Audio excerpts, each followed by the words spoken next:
Hello and welcome back to another episode of Beyond the To-Do List. I'm your host, Eric Fisher. This is the show where I talk to the people behind the productivity. This week I'm talking with Daniel Clark, CEO of Brain.fm. Brain.fm uses a patented AI engine to generate music backed by scientific research to help listeners focus, relax, and sleep, but also meditate and recharge. In this conversation, we break that all down. We talk about what that means. We talk about how it works, why it works, and why normal music isn't necessarily bad. It's primarily made to sound good and evoke feelings, whereas Brain.fm is using their PhD-led scientific research to engineer music specifically designed to enhance certain brain states for focusing, relaxing, recharging, meditation, and sleeping. They also gave me a code for you to, one, check out and get a free trial of Brain.fm, but also get 20% off your first year if you decide to sign up. Just go to beyondthetodolist.com/brainfm and make sure to use promo code BEYOND to get 20% off your first year.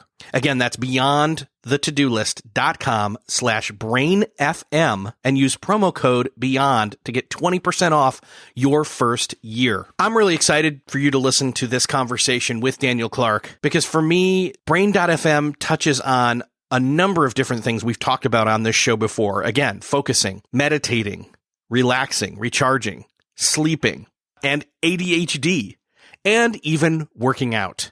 So prepare yourself for some geeky auditory neuroscience in this conversation with Daniel Clark. With this week, it is my privilege to welcome to the show Daniel Clark. Daniel, welcome to the show. Hey, how's it going? I am great, and I'm really excited about this. This is one of those topics when it comes to music per se, although that's not necessarily what this is. I have listened to music as I've fallen asleep since I was in like junior high. So, and I'm not going to say how long that now has been since then, but let's just say at least 2 decades. So, but for me, music, as well as just improving and achieving higher success and or other brain states is hugely appealing to me. And so the work that you and really the science and all of that behind Brain FM is incredibly interesting to me. It mixes like productivity, it mixes technology, it mixes, I don't know how many other interests of mine. So thanks for being here. Yeah, my pleasure. I'm excited to go in with everything and go through the details with you. So ultimately, Brain FM, a lot of people are going to think, oh, it's music that helps you focus. The problem with that is that that's such a limited idea of what it really is. And so maybe start off with, not to make this like a commercial for a whole episode or anything, but there is some accessing of higher levels or better levels or different levels or whatever you want to call it of mental states that this allows you to do. So I guess just give me the pitch for what Brain FM is on the glance, and then we'll dig deeper into it. Sure. So Brain FM, we create functional music to help people focus, relax, and sleep better. It's all backed by scientific study, research, and experiments. Basically, what we do is we're able to encourage your mental state into a certain locking, right? So we call it neural phase locking. And what we do is we build music with an AI and with composers to get the best of both worlds, which we can go into later. But basically, the whole goal is to being able to produce and arrive to mental states on demand. And whether it's focusing, relaxing, sleeping, or different combinations of those, and again, I'm sure we're going to go through those as well, being able to have that anytime you want. For the focus product specifically, what I tell people is it's kind of like when you've had 2 cups of coffee, it's 2 a.m, you have your project due tomorrow, and you feel like you find your flow state, you feel like you find this zone where you can fly, you can do anything. And we enable that on demand for focus any time of day. For sleeping, we can help people fall asleep in 10 to 15 minutes and stay asleep. And yeah, really what we're trying to do is bring out the best version of yourself that you're already accessible and find a shortcut to get there anytime you want it, whenever you need it. So you use the phrase neural phase locking. I'm interested in hearing, like, what does that exactly mean? Sure. So basically, that is the combination of what our AI does and producing the music. So I'm sure that some of your listeners are familiar or have heard before binaural beats or isochronic tones. And basically, the idea of those were that you play different frequencies and different kinds of ears and different kinds of values, and they're able to do basically what I just said. The challenge with that is, even though that there has been evidence to show that's improvement, there's actually tons of evidence that shows that that is actually not something that's beneficial. And it's kind of like leftover pop science. What we have with our neural phase locking is kind of like that promise delivered, where we are able to combine different kinds of frequencies, salient events, different kinds of tones, and really crafting our music. And the interesting part of how we arrive to it is that I like to tell or explain our music as a skyscraper. And really, the scaffolding of the skyscraper is that neural phase locking. It's the brain protocol that we have for every different kinds of mental state, right? And then our music, we actually put on the outside of that scaffolding, and it's more the facade. So it doesn't matter if you're listening to our jazz. It doesn't matter if you're listening to our lo-fi. It doesn't matter if you're listening to our electronic. It actually has all very similar neural phase locking, which helps you get into that mental state and then lock and stay there for as long as you're listening to the music. Does it make sense? Yes, totally. That makes a lot of sense. And so, yeah, I've heard of binaural beats and other kinds of things like that before. I'd had like apps on my phone about, I don't know, 7 to 10 years ago. Maybe the phone. No, we had apps 10 years ago. Sorry. See, it's like, wait, what world are we living in now? I don't know. But I remember that, putting in like earbuds in my ears and sitting there in my cubicle and picking like a binaural beat kind of a thing that was, dubbed or named caffeine, and it was supposed to give you like awake again after you'd been like, wearing out. And I was trying to stay off coffee at the time. And I could never be quite sure if it was a placebo effect or not. Yep. I totally understand that. Yeah. I mean, I'm right there with you. So when I get involved in this company, and I'm not sure if you want me to go into my whole story, but actually I do. Let's do that, because I think that lends some credibility here, which is the fact that like you did not work for them. They existed, and then you sought them out. Yeah. So a little bit on me. So I've always built businesses using technology, and very excited about how technology has an opportunity to really just change businesses and how you reach people and everything, right?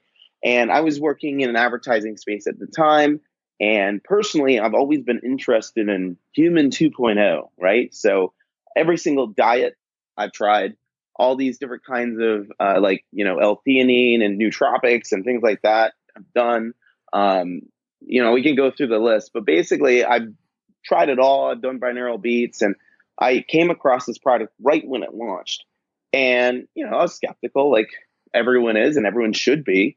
And I remember listening to them and just doing some work, and was blown away, because one of these things is you can actually feel the difference. And it's because it physiologically changes your body while you're listening to our music. And I was like, whoa, this is going to change the world. How do I get involved? How do I get into this rocket ship? Right.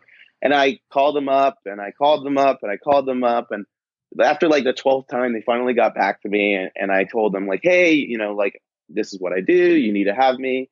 And they were like, no, we're not ready, or we don't have the budget, or X, Y, and Z. I actually quit my job because I felt so passionate about what we're doing. And I think it's very rare that there's businesses that line up with something that can help change the world. And I worked for the first month for free, and, proved that I knew what I was doing. And then, eventually got a job, and, down the road, basically, ended up seeing the vision further than I think the original people that started it, and then was brought on to be CEO and run the company from there. So it's really interesting. I never thought or envisioned that I was going to be in this position, but I'm here, and we're all working together to see that goal of being able to enhance humanity and, really grow what we're doing.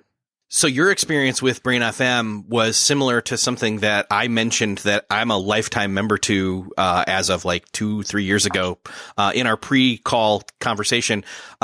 People that are listening to this are familiar, obviously, with me mentioning on the show before Focus at Will. And when I first tried that, I had that same kind of experience that you did, where it was like, whoa. How am I suddenly able? It was almost like getting on a track and suddenly realizing not that you're going faster, but that you're going longer distance with less effort, metaphorically, so to speak. Yep. And a lot of people out there, when I talked about it, they would say, well, why wouldn't I just get an Apple Music or Spotify playlist and do that instead and find, similar music that people have curated out there? But it's not the same thing, right? It's not. So, make a long story short. So the founder of this company, his name's Adam Hewitt. I tell everyone he's my secret weapon. And he's been doing this for 18 years and basically building these mental states through music. So we do something in the brain called entrainment, which is basically a principle of like locking. And we can go through that, but basically he's been creating these things through entrainment. You can do it through sound, you can do it through magnets, you can do it through light. It was always very interested in that. So the founder has been doing this for 18 years and started developing this technology. And we use something called entrainment, which you can do with magnets, you can do it with sound, or you can do it with lights. And he started building this in sound, obviously, and started refining it. So at one time, it took 6 months of active use for 2 hours a day to feel a bump in your productivity.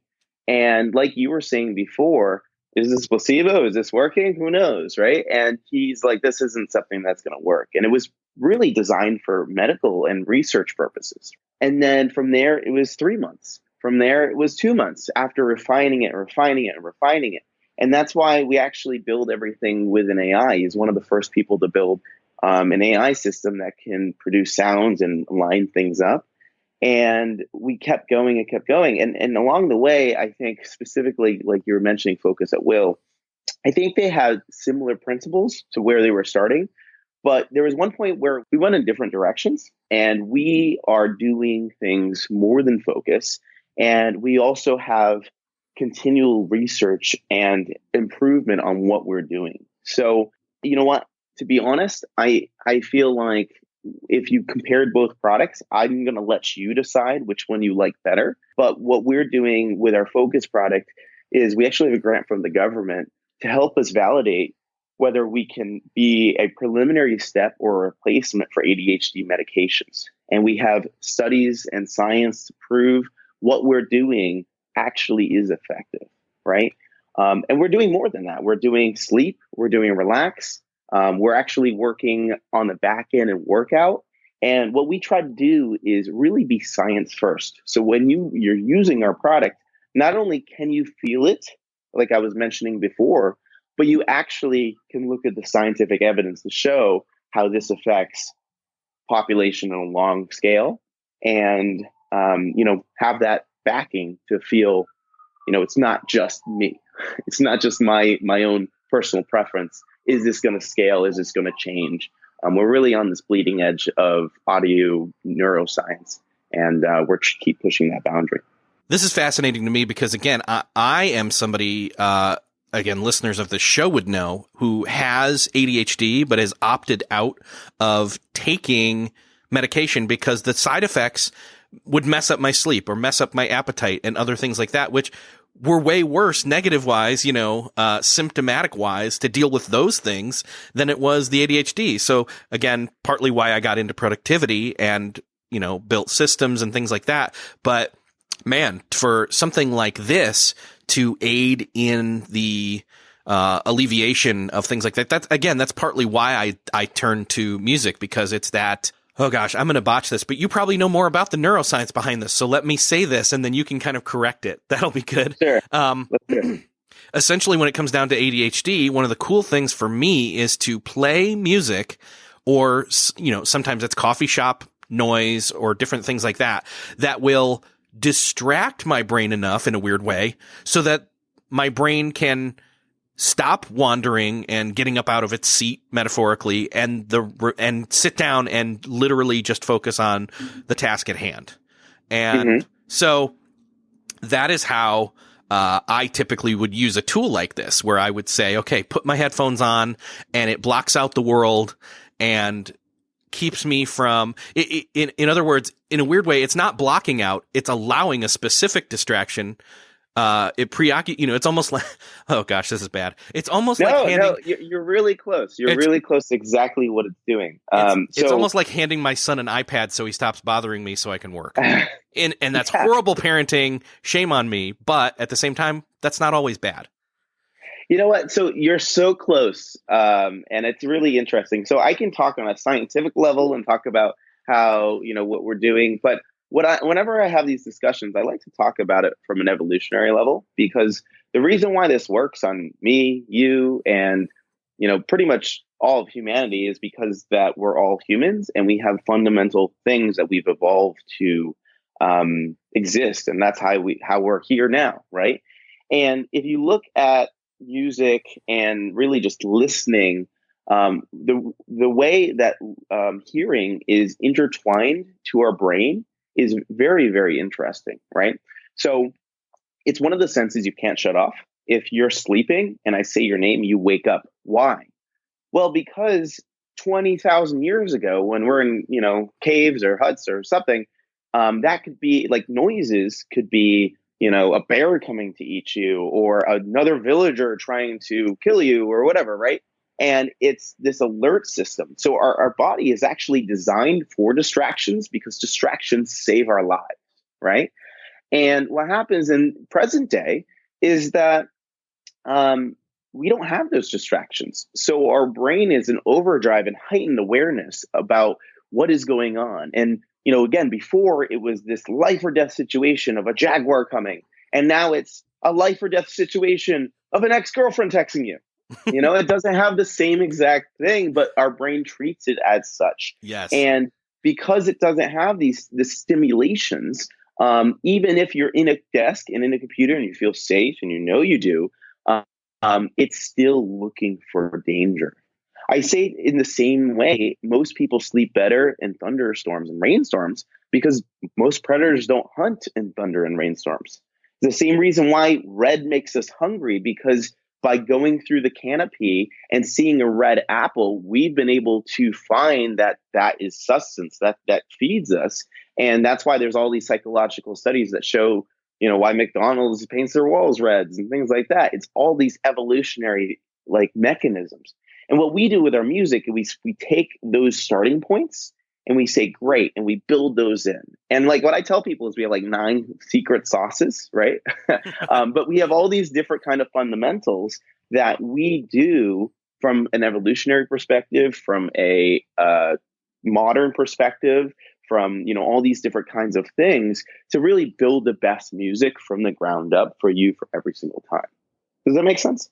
Totally. Yes. And that is perfect way to put that. I really appreciate you simplifying that down. So no, but you got it. I mean, really, it's exactly what you're thinking, is that your mind is always looking in these other ways. And what the music basically does is just direct your mind so you can focus on one thing, because you don't have to focus on, these other distractions. So, I don't know if I'll say in my marketing thing of give your inner brain an iPad, but we'll work on it. Yeah, you can run with that and take that. But the other thing, it's not just about, in the same way that this show is not just about productivity in and of itself. It's about all the different aspects of that. Your tool, which, I mean, that's what it really is it is a tool that isn't just about, again, popping caffeine pills to focus. Although that's not even necessarily a good idea either, because the jitteriness of it is not gonna, anyway, we won't go there necessarily, but it's not just about focus. It's not just about sitting down, putting your headphones on, cranking music that helps you focus and then plowing through. There's so much more that our brain is capable of doing. And these other states that I'm really interested in, specifically for me with sleep. I mean, that's the other end of the spectrum It sort of, I guess that's, again, false science that I'm kind of saying there. But, let me put it this way. In a lot of people's minds, you're either switched on and you're focused, or you're switched off and you're sleeping. And we spend most of our lives in between there, where we're kind of whatever, halfway through. I don't think that's necessarily the right way to put that. Probably you know better science than me when it comes to that. But what I'm trying to say long-winded wise is, I'm really seeing the appeal of being able to use this to, one, help me relax, two, help me get better sleep, which is hugely important. And we've had a whole episodes on this show before. Meditation as well. So I'm curious, how does the same tool help you between focusing and meditating and relaxing and recharging and sleeping, and not just those 5 things, but all these different kind of flavors in between there? Because when I was in the website for it, there's not just 5 different buttons and you press that and then you press play and you go. It's like all these different, like, nuanced flavors of all those things. Mm-hmm. Yeah, good question. So basically, go back to that scaffolding thing, right? That I was mentioning before, the metaphor. And what we do is we start with the thing that we're trying to do. So traditionally, what a lot of people do is that there's music created in the ethos of the world, right? So some people use Spotify for that, and they basically say, I want to create a sleep track, right? And they find piano music, they find soothing music, they find music that they associate with going to bed, right? And what we do is we actually discard all of that knowledge, and we say, okay, first off, what does the brain look like when we're sleeping? What does the brain look like when we're relaxing, right? And we have, EEG readings, fMRI readings, all these different kinds of data points to know what it looks like. And we put that scaffolding into that AI system. And then we work, and our composers, this is why we work with composers and an AI, is basically they design these sounds that we associate with sleep around those things. So we can actually make people fall asleep listening to electronic music, but it's not really as enjoyable. Right. But so we really start with this fundamental approach of, mental state first, music second. And that's how we're able to craft for sleeping, to relaxing, to focusing. The whole idea is basically, again, being able to have a mental state on demand at any time. And it's a similar technology in all these different kinds of functions, but it's a different approach in the level of tuning. So Brain FM, it's I don't know if you caught this, but basically it's like a tuner for your mind, right? Like an FM tuner. And that's why we have that name.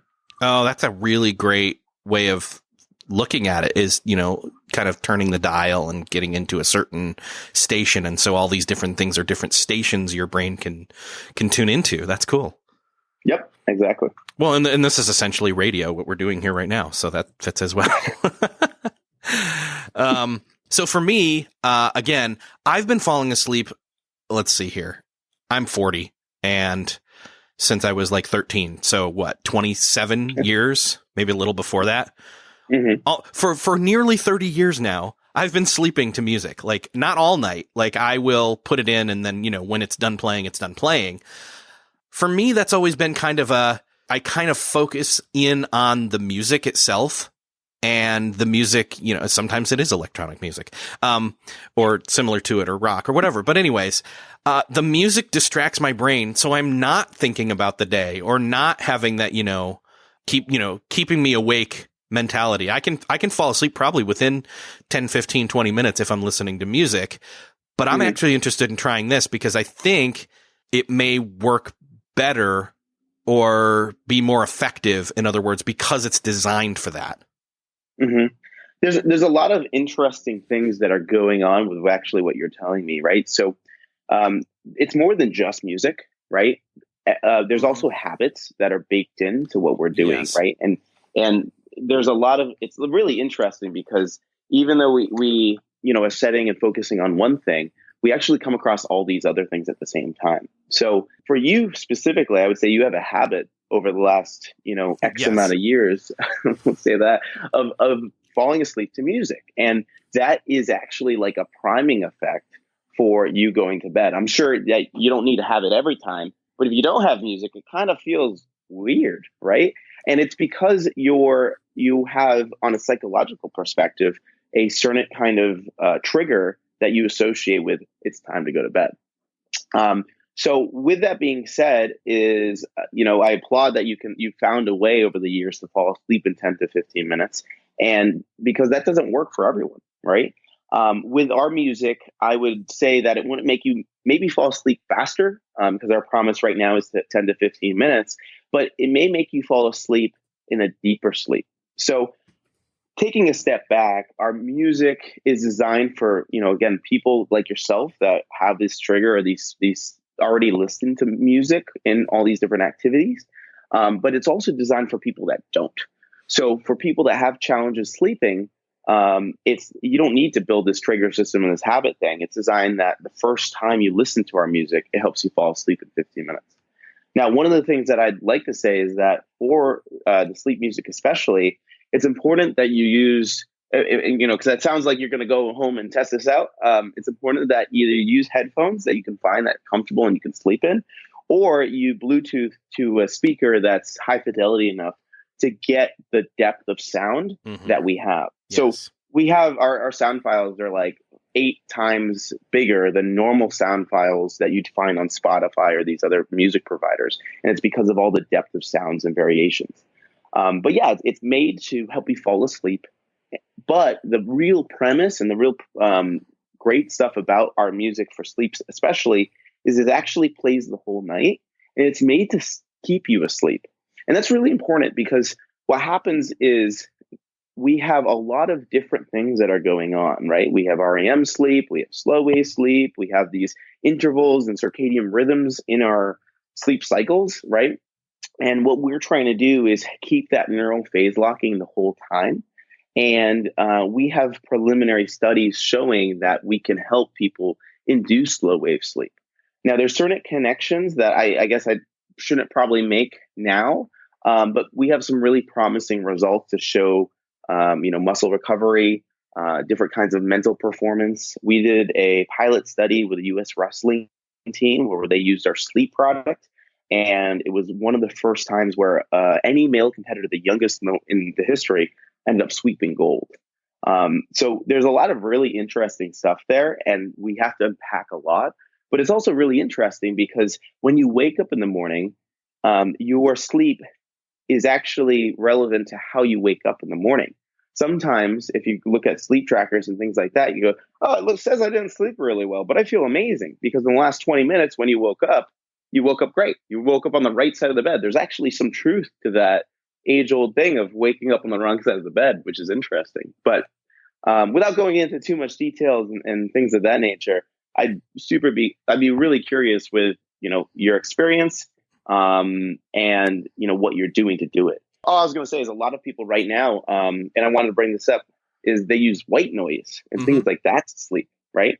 And the challenge with that is that there's no system in that. So your brain all night, a part of it is trying to figure out what this is because there's no oscillating waves. There's no nothing. It's just randomized noise.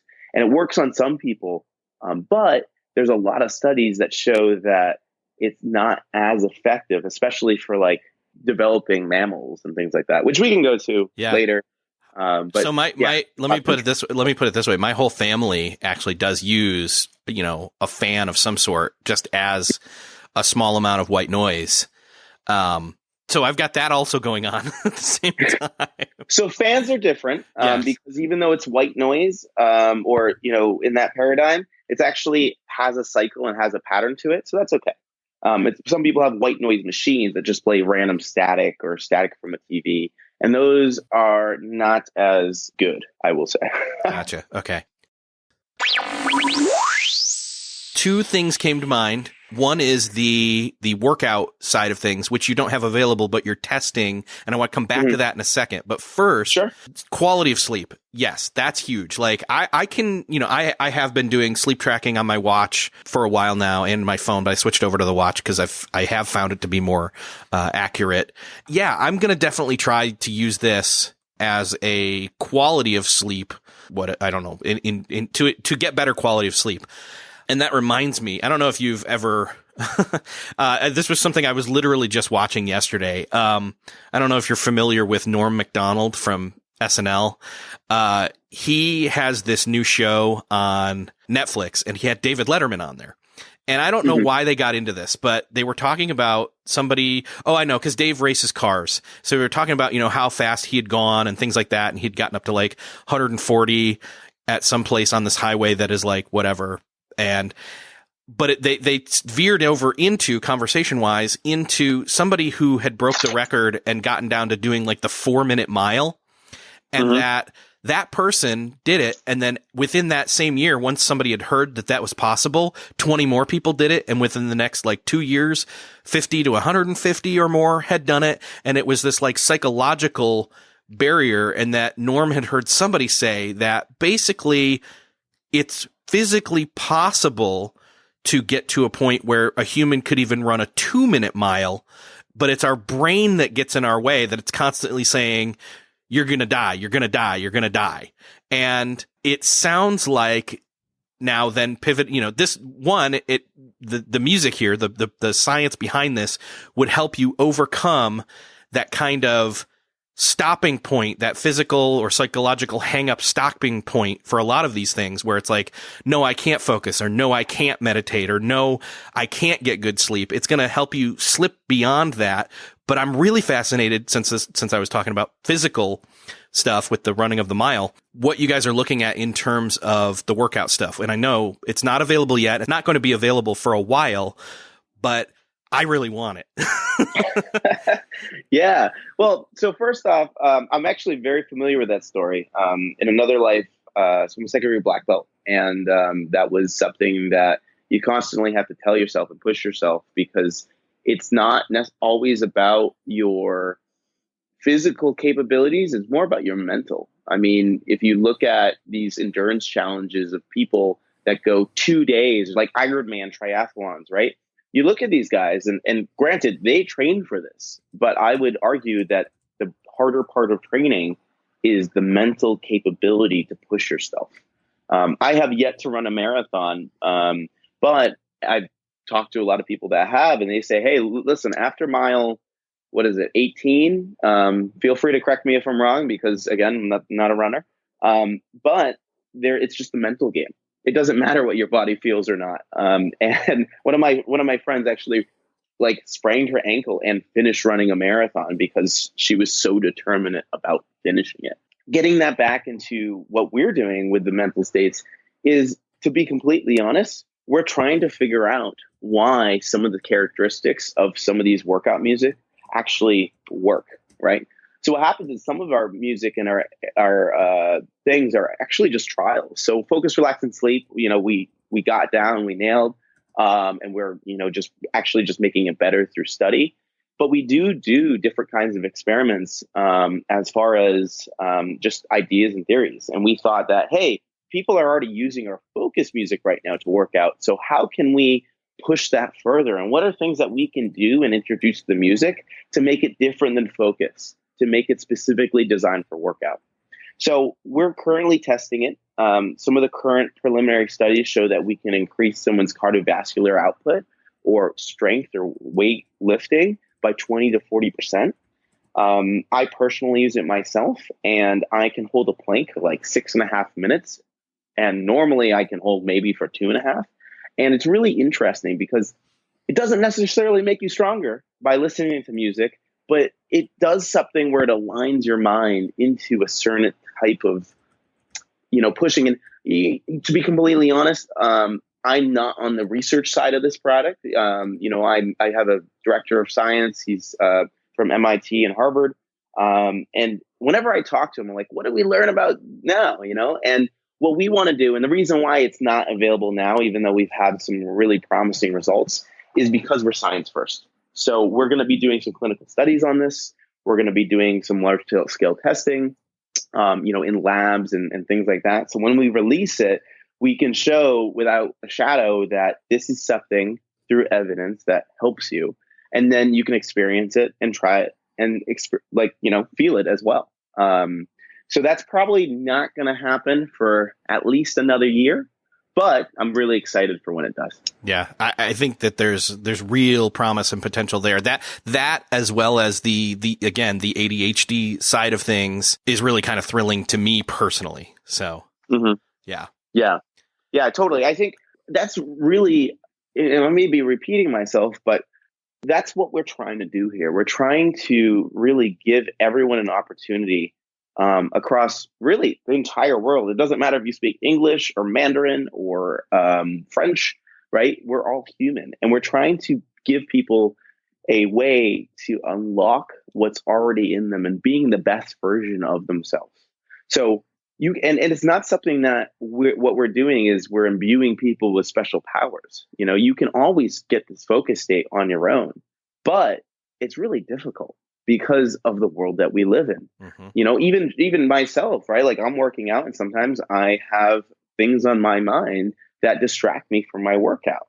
And it's a lot easier to get into that zone when you're playing, this music designed to focus your mind and almost give you like that meditative state in these different areas of your life, and just do what you need to do, because half of it is not worrying about, I don't know, taxes or, your dog or this or family or what, it's just about going to the gym, lifting weights, putting them back down, running far, but what happens is we distract ourselves with the things that are important to us, but should be able to be, maybe forgotten or pushed away for, 30 minutes. Yeah. See, and I suspect even aside from the habitual obvious hook that you called attention to with my listening to music as I go to bed at night, that I think that's what I use it for. I think that's, as a teenager, as an early teen on up to now just being adult, it was kind of this way to escape the world as I fell asleep instead of thinking about, whatever was on my mind that day that stressed me out. Yeah, definitely. I know we briefly touched on the whole, like, again, people are like, well, I'll just play Spotify music or Apple playlist, Apple Music playlist stuff that's out there that, I've seen people share on Twitter, things like that. And here's the thing, like, there are times during my workday where, yes, I actually do want to put on actual music, and maybe because I do want to be distracted from the work that I'm doing, because maybe I want to take my time with it a little bit and actually, enjoy it or something. Cause again, that's kind of the thing with music is it's about getting us not in these mental states per se, but more in a mood, an emotional state.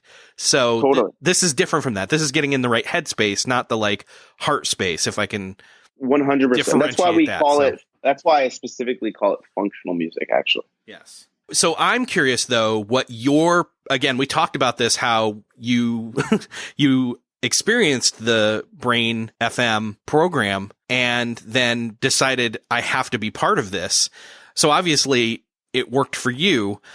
I'm curious though, that was 6 years ago or a little less, something like that? 3 years ago. 3 years ago. Okay. So they've been around for 6. You've been part of it for 3. But for these past 3 years, like, what's your personal experience been? How are you using this tool effectively in your own life? Yeah, sure. So there's a lot of different variations of what power users use, which I'm happy to share. But for me, what I do is I start every day off with focus. And what I do is basically take a notebook out and I write down the top 3 things that I have to do that day, and then these other things that I have to kind of get through or pay attention to. Then I bring up my emails, and then I just plug away and get all of my emails done, right? And what I find best for me is that having a concentrated or scheduled time for focus. And it sounds really weird, but it's something that I find more effective when you have this specific respected time.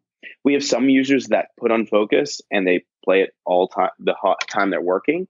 And it's not that I don't recommend that. It's really whatever works for you. But I like to start my day off with it. I like to start with a heavy focus session, because then it kind of puts me in the zone and I can weave in and out from there. We were talking earlier, I think before the call, about why we're calling this functional music and why the main discernment. And it's because this isn't specifically created to replace your Apple Music or your Spotify or your, rock and roll music, right? It's made for specific tasks, and I think it should be treated as such. So I specifically like EDM music, right? And I listen to that as much as I listen to our product, right? And it's really coming through the workday or through your life and finding specific times for that. So usually start my day around 8 o'clock or so. I put on focus for about 90 to 120 minutes. I try to crush out as many things as I can in there. Then I usually jump on a few meetings or a podcast like this. And then right after this, I'll probably jumping on to a little bit more jivey stuff, where I'll put on some like an EDM mix for a little bit. And then I'll probably finish the day off with another 90 minutes to 120 minutes of focus, and then go through my day. Obviously I'm doing the workout music because I'm really interested in figuring out, a lot of these questions that we have and refining it. And then I live in New York City where there's so many, noise pollution, right? So I have a very high fidelity Bluetooth speaker that actually pairs to two speakers, and one's on one side of the bed, one's on the other, and I put on sleep. And I specifically like the beach sounds. So I put that on every night to go to bed. Are you using the Meditate at all? So I do. I use Meditate. To be completely honest, meditation's challenging because of the lives, the place that we live in the world, right? So I do. I can't say I use that every single day because for me, meditation is this respected space, right? And I try to make sure that, I actually have it scheduled on my calendar. But for me, I really want to make sure that that's more about self-discovery and looking inside of myself. So it's harder to do for me during the week just because, everything that I'm doing, I'm jumping on flights and things like that. So I really normally put that on the weekends where I can do a session for 60 minutes and really dive into that. Meditation is one of those things where it's in itself, with or without the music, about getting into a certain brain state, mm-hmm. in a sense. So I would say that potentially somebody who's having a hard time, or who has always had a hard time, is like, oh, meditation's not for me, I can't do it, would maybe find this helpful, almost like a beginning, like crutch to get started with. And then maybe they themselves would train up enough that they could do it more easily without music. That's just a theory. Mm-hmm. So it's actually both ways. It could be a training wheel application, which kind of helps you get into that headspace faster, right? And helps you just really, again, on the fundamental level, we encourage a mental state. So mm-hmm. It's hard to arrive there by yourself. It's through training and a lot of these things. I just admitted before this that meditation is hard to do with a travel schedule and busy and running a company. But there was a time where I'd meditate every day for 20 minutes. And it's really difficult to start and to actually feel something because you don't know what you're even trying to feel. You know right. what I mean? And yeah, we do have people that try us for meditation and, take it seriously and have this experience. And they're like, oh, okay, this is what I need to feel now. And we also have some people that have meditated for years and they go, I'm going to try this. And some people self-report that they are able to find a deeper meditation or experience faster than they normally would. So it really comes down to the person and if this works in, what you're trying to achieve. Yeah. In that same way that, again, using this for sleep may not necessarily help you get to sleep faster, or maybe it will. It probably will. But for my case specifically, it's not going to necessarily help me get to sleep faster than I already am. It's going to help me get better sleep, deeper sleep, consistently. So that makes sense to me. So, well, Daniel, this has been awesome, and I am really looking forward to trying this out on an even more in-depth basis. And I'm going to link up to it in the show notes with all the science and all the, where you can go to do the free trial, all that kind of stuff for everybody. Is there anything else that I should include in those links? No, I think that's pretty much it. What I do ask for people is if they try us and they, have a great effect or they don't, feel free to email me. I love hearing user feedback and what people's experiences are. It's interesting because some people, they use this only for focus. Some people only use this for sleep. Some people use this for everything, right? And it's really great because as we are actually releasing a brand new version of our product for next year, really helping me communicate what we're doing, how we're, doing this, and the approaches for functional music and for listening. And I just love to hear people's feedback and experience. Perfect. So, okay, well, I'll make sure to include that in the show notes as well, so that if people try it out and have feedback, like, they can let you know. So perfect. Sounds great. Awesome. Daniel, thank you so much for being here. This has been fascinating, and just seriously, I can't wait to get better sleep and hopefully get into a lot of different, better brain states moving forward. Thanks for having me. So I'm curious if this has piqued your interest at all. Have you ever tried playing music to be more productive? Have you ever tried any type of musical system like this? Again, we mentioned Focus at Will. Again, disclaimer, I am a lifetime member of that. I paid into it 2-3 years ago and have access to it in infinity unless they change the terms of service. But Brain.fm has me fascinated because it does some stuff that other one doesn't. And again, you can try it for free and you can get 20% off if you decide to sign up, which, disclaimer, I also did. I did sign up for Brain.fm. It did impress me that much. So make sure to take advantage of that offer from Daniel to get 20% off your first year of Brain.fm by going to beyondthetodolist.com/brainfm and use the promo code BEYOND. If this is piquing your curiosity enough to go check it out, I'm sure you know somebody else who would be interested in it as well. Head on over to the show notes for this episode at beyondthetodolist.com/243, and there you'll find the share buttons to share this publicly on social media or privately through email or private messaging. I'd love it if you'd do me that favor and share this episode with somebody that you know needs to hear it. Thank you for listening. Thank you for sharing. Thank you for supporting the sponsors. And I will see you next episode.